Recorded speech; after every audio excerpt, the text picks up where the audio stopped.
Larry Lee Renes and Danny Arthur Renes were American serial killer brothers who committed their crime sprees predominantly in Kalamazoo, Michigan. Larry, a suspect in the murders of 5 people in the 1960s, was sentenced to life imprisonment for one murder in 1964. Danny was convicted of 4 sexually motivated murders between March and August 1972 with accomplice Brent Eugene Koster, for which both were sentenced to life imprisonment. Their case is notable for the fact that, unlike other siblings who engage in crime, Larry and Danny operated completely independently of one another. Danny and Larry Renes were born on October 20th, 1943 and March 22nd, 1945, respectively, in Kalamazoo, Michigan. Influenced by their father's authoritarian parenting, the two brothers constantly competed with one another, often fighting over a handful of cents, in addition to being persuaded to drink alcoholic beverages. In 1954, their father abandoned the family and moved to Florida, where he found a job as a gas station attendant. In 1958, 13-year-old Larry met a 23-year-old neighbour named Sue, a mother with 3 children. Over the next few years, he began to spend much of his free time with her and took part in raising her children, eventually beginning an intimate relationship with her. In the early 1960s, both brothers began dating a girl named Kathy from their high school. The impact of dating 2 different women took a toll on Larry's academic performance, causing him to drop out during the 10th grade and turn toward a life of crime. In 1962, Larry, together with a friend, stole a car, but both were quickly arrested. The district attorney's office offered to nullify Larry's sentence if he agreed to enlist in the United States Army, which he did. Larry garnered a negative reputation not long after his enlistment, being repeatedly disciplined for misconduct and chronic alcoholism. In the meantime, his brother Danny married Kathy and had 2 children. In 1963, Larry attacked a colleague in a drunken stupor, which resulted in his dismissal from the army and eventual return to Kalamazoo.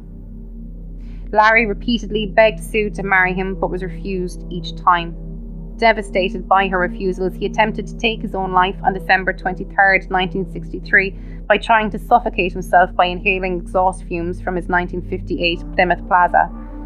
Larry was rescued by a police officer and was taken to Kalamazoo Regional Psychiatric Hospital, where he remained for 10 days. On May 30th, 1964, Larry, posing as a hitchhiker, was given a lift by 30-year-old Gary Albert Smock, a Plymouth schoolteacher passing through Kalamazoo. During the trip, Larry brandished a weapon and forced Smock to climb into his truck, in which he was subsequently locked in. While continuing the trip, Smock attempted to get out of the car, after which Larry stopped the car, tied him up, and then shot him twice in the back of the head. Larry then stole $3 and other items of material value before leaving the car on the side of the road, where it was discovered a few hours later by a police officer. Over the next few months, Larry told a number of acquaintances about the murder, resulting in his arrest in the early morning of June 5, 1964, in front of his friend's house. He offered no resistance during the arrest and readily admitted to killing Smock, with items later identified as belonging to Smock by relatives and friends being found in his possession. When Larry was taken to the police station, he confessed that he had killed 4 other people during hold-ups at various gas stations. He confessed to the May 30th murder of 33-year-old Charles E. Snyder in Elkhart, Indiana, the murder of an Air Force serviceman in Paw Paw, Michigan, the murder of a man in Las Vegas, Nevada, and another man in Kentucky. Larry was unable to name 3 of his victims, but investigators suspected that one of them might have been 21-year-old Vernon LeBen, a serviceman from Southfield, Michigan. While working at a gas station near Battle Creek, LeBen was shot dead on April 6th, a day before he was due to be married. According to Larry, he committed all the murders for robbery. After having consumed all the food and alcohol, he intended to take his own life but never went through it. Larry was ordered to undergo a psychiatric evaluation which declared him insane. The examining doctors concluded that the psychological trauma of his childhood abuse caused him to develop a subconscious hatred towards gas stations, as they reminded him of his father. Larry's trial began on September 29, 1964. On October 8th, by jury verdict, he was found guilty of the murder of Gary Smock. On October 23rd, he was sentenced to life imprisonment without parole. After his brother's conviction, Danny began frequently arguing with his wife, as well as demonstrating worsening sexual behaviour. In November 1968, he attacked 18-year-old Dorothy King in Battle Creek, taking control of her car at gunpoint. Danny attempted to drive to the outskirts of the town so he could rape her, but King managed to escape when he took a wrong turn near the Kellogg Community College, after which he threw away his gun and fled. Danny's car was later found in the parking lot of the pharmacy where King worked and was attacked, and after being identified by the victim, he was arrested. On February the 4th, 1969, Danny was found guilty of the felonious assault on King, and on April 15th, he was sentenced to 3 to 4 years imprisonment. During Danny's imprisonment, his wife divorced him. He was granted parole on February 17th, 1972, returned to Kalamazoo and got a job as a gas station operator. During this period, he met 15-year-old vagrant Brent Eugene Koster, a local youth with a troubled family life on account of a schizophrenic mother and alcoholic father. After meeting Koster, Danny provided him with accommodation in one of his girlfriend's trailers and got him a job. With no other role models in his life, and given his age and Danny helping him, Koster would later be easily led into becoming his accomplice. On July the 5th, 1972, Danny and Koster raped and killed 19-year-old Chicagoans Linda Clark and Claudia Bidstrup at a gas station near I-94 where Danny was working at the time. After killing them, the pair wrapped the victims' bodies in a blanket and placed them in the back of their car. Koster then drove the car into a wooded area near Galesburg where he set it on fire to remove potentially incriminating evidence. Clark and Bidstrup's remains were found 14 days later by a passing motorcyclist. On August the 5th, while driving near the Western Michigan University, Danny and Koster picked up 18-year-old hitchhiker Pamela Furnow. Threatening the girl with a life, they took Furnow to the woodlands surrounding Morrow Lake near Cornstalk Township, where they raped her several times before Danny strangled her using a plastic bag. Despite Danny's instructions, Koster revealed his guilt in the murders to several street workers in September, one of whom turned out to be an informant. He was arrested on September the 5th, 1972 and interrogated, readily admitting his guilt in the killings and implicating Danny, who was arrested that same evening. During interrogation, Koster also claimed that Danny had confided to them that he had kidnapped, raped and killed 28-year-old Patricia Hoke on March 19th. Based on his testimony and other incriminating evidence, Danny was charged with the 4 murders in October 1972. At Danny's trial, Koster acted as a key witness for the prosecution. Danny was found guilty of first-degree murder for killing Furnow and second-degree murder for killing Hoke. He was sentenced to life without parole on August 9, 1973. He pleaded no contest to second-degree murder for killings Clark and Bidstrup and was given 2 additional life terms. As a part of a plea deal, Koster was charged with a second-degree murder in the Clark case, to which he pleaded guilty. On July 21, 1975, he was sentenced to life imprisonment without the possibility of parole. The judge told Koster that he deserved to die in prison and that people like him were why some wanted capital punishment brought back to Michigan. Following their convictions, the Renes brothers were housed in various penitentiary institutions across Michigan.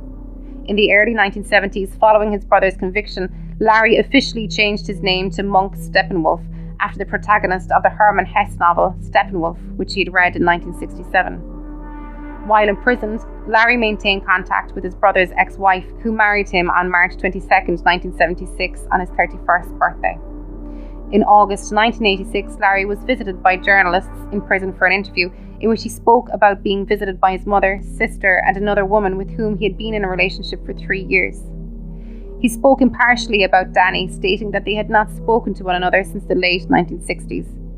He claimed that, due to the severity of his brother's crimes, the family name became a personification of evil and a main reason why he legally changed his name.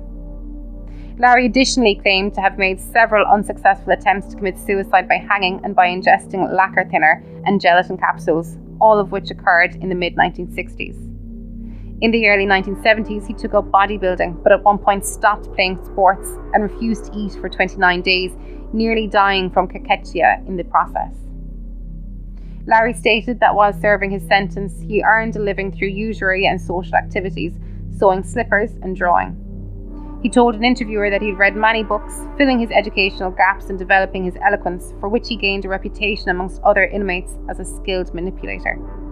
According to his claims, during his 22 years in prison, Larry had a total of 4 affairs with 4 different women, 2 of which began in prison. In the late 1970s, Larry faced disciplinary action after prison officials learned of a conspiracy by 8 inmates to kill another prisoner with a homemade crossbow, which Larry designed.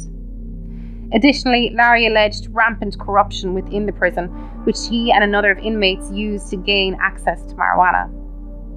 Larry Renes died at the Saginaw Correctional Facility on November 12, 2023. His brother Danny Renes died of natural causes at Lakeland Correctional Facility on January 29, 2022. He was 78 years old.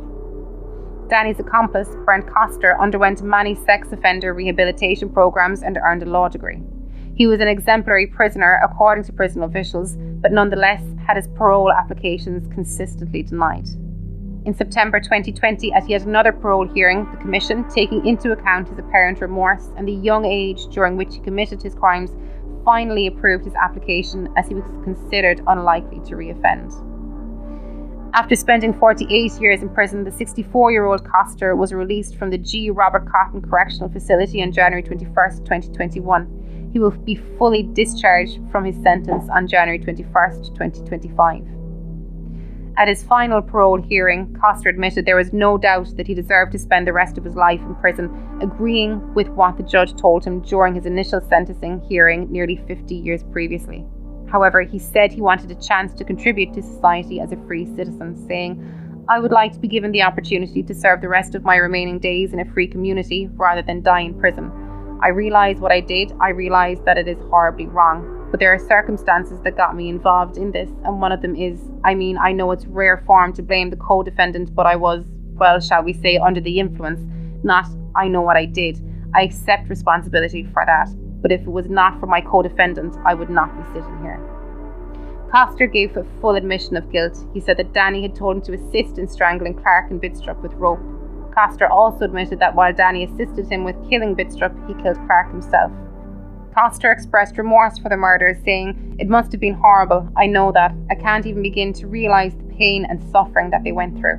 The only thing I can compare it to is when I lost my father and mother and the pain and hurt that I went through. But I can imagine it would nowhere compare to what the families went through." A prison legal service supervisor for Koster and a prison legal service volunteer said she believed Koster was remorseful and ashamed of his participation in the murders. While acknowledging the horrific nature of his crimes, Jacqueline McKinnon said, "But he is an adult now. He is not a 15-year-old. I have not seen any evidence whatsoever in the 19 years that I have known him that he is impulsive or a predator or anything but responsible and contrite and remorseful for his crimes." If you like that, then check out our Patreon, where for just $5 a month you get access to exclusive shows like Real Monsters and Playing with Bones with Amy Rose, along with early access to all our minisodes and ad-free access to the Weekend Update and It's Alive! Not convinced yet? Well, head on over now and have 7 days on us. That's a 7-day free trial for all new members. That's It's Alive Pod on Patreon. It's Alive! All the guts and go with none of the guilt. See you on Wednesdays, unless you're on Patreon when you get us all week long.